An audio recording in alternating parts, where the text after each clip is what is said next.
Good afternoon and welcome to lovely Pickett, Wisconsin on the 17th day of August 2026. On the stand today I've got a customer's engine, and Bill, this is your engine, and it is an engine that I've never run before on this channel, or run before period, and it is a YS120 AC engine.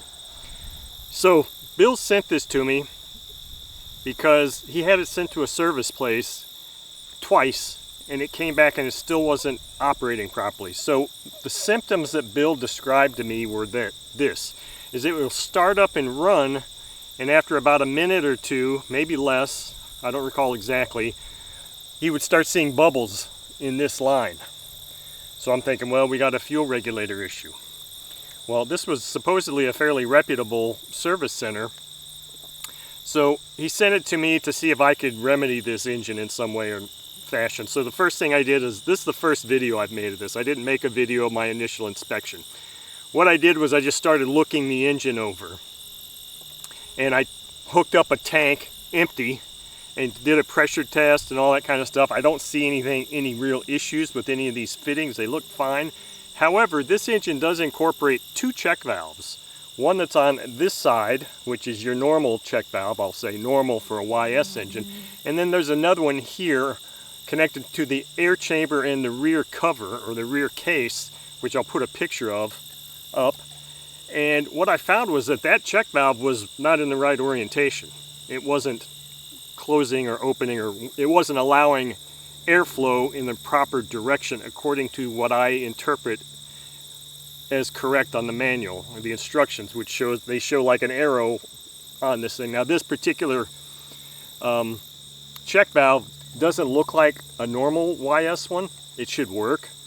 I mean, it's just a check valve, but I thought the normal ones had that little engraved arrow thing in there. But either way, it wasn't right, so I've corrected that. That's the only thing I've done to this engine. I haven't even taken the rocker cover off to check the valve lash or anything, because Bill said this was running. It just doesn't continue to run. So when you look at that picture, you'll see that no, I do not have an exhaust hooked up to this. Bill sent a flex exhaust, and I so conveniently forgot to bring it with me. So I don't think that's going to be a big deal. Besides, it was really kind of a nasty looking exhaust anyway. I was hoping I could find at least another header from one of my engines that fits this thing, but this has some strange threads that don't match any engine I've got, so that is what it is. So what I've got on here is a 1410 prop. I've got the supplied glow plug, which I believe is an OSF plug, and my fuel, I no longer have what I had labeled YS fuel anymore. So what this is half of this fuel in this tank is 80/20 FAI fuel, and the other half came from a container that I had labeled, I got from a friend years ago, as helicopter fuel. It said 30% nitro, 23% oil. So I figure 50-50, this is probably about 15% nitro fuel and at least 20+% oil. So with all that said, let's fire this engine up and see if I can reproduce the issue that Bill sent this engine to me for, or if I remedied it with this check valve being reversed. So what I'm going to be doing is, I want to be looking in this line particularly, because this is the line that the regulator sends fuel directly to the carb. Bill was saying that when it would stop running, or begin to run poorly and then stop, he'd see air bubbles going this direction. So I'll probably be zoomed in really close and not really care about RPM readings at all, because it's more of a diagnostic run than it is a performance run.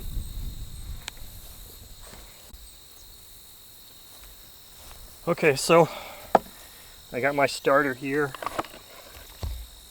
I'm going to start by opening this throttle fully and doing several primes to pressurize the tank. Now I see fuel going in here, which is a good thing. Now the manual says 1.5, did it say 1.5 or 2.5? 2 turns from fully closed. I don't have the manual with me. I've got this open 2 turns from fully closed. Haven't touched the regulator at all. And, well, that's how I'm going to start this thing right now. And we're not going to start it at full throttle though. That would not be a good thing.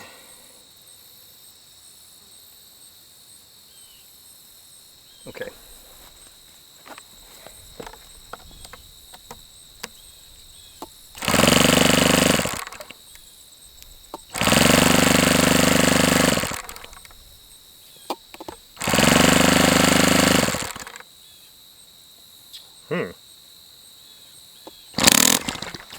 Okay, so maybe I had the throttle reversed on here?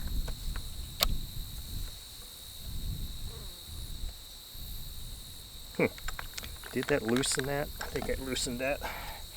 I'm gonna have to check this because I think I detonated it.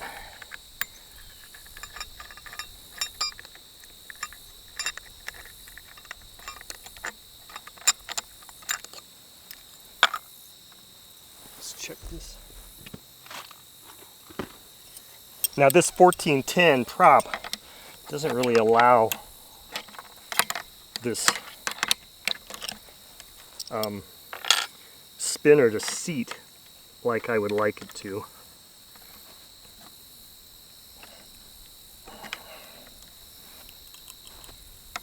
So I really want to use a starter on this thing. I don't want to hand start this thing. It's scary.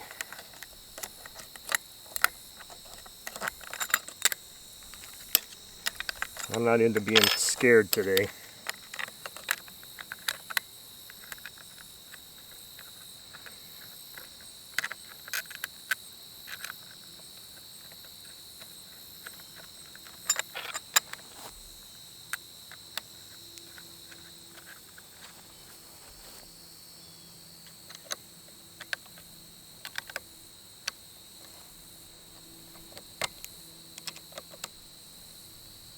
Okay, let's give this a shot again here. I need that over here. Alright, so that's full throttle there. It should be full throttle, so it should be wanting to start right about there.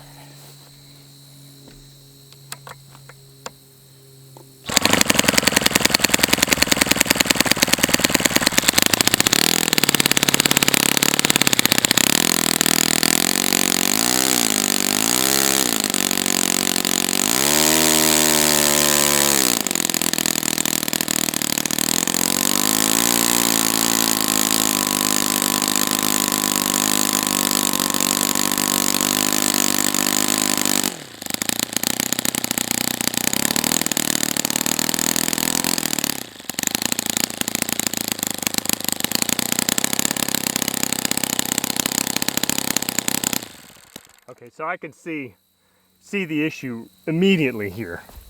And it's just a constant stream of bubbles going through here. I don't see leakage anywhere else.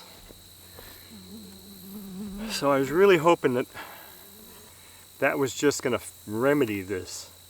That check valve was the key, but it doesn't appear that it is. I mean, this didn't take any time at all before it just started hemorrhaging bubbles up here. I wonder if this thing's even still holding pressure.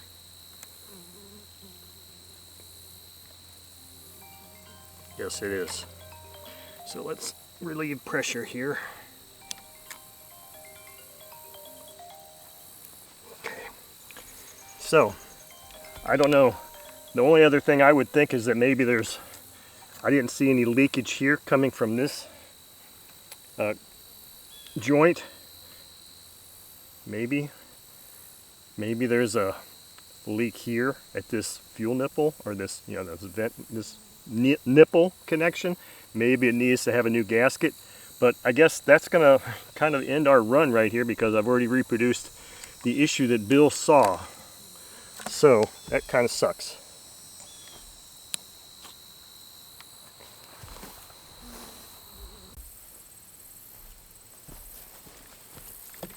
Okay, as you saw, I was not able to remedy that issue with this check valve being in the reversed, So the funny thing is, I would have thought that check valve would have had a major impact on something, but this acted exactly as Bill, as you said, it operated when you ran it.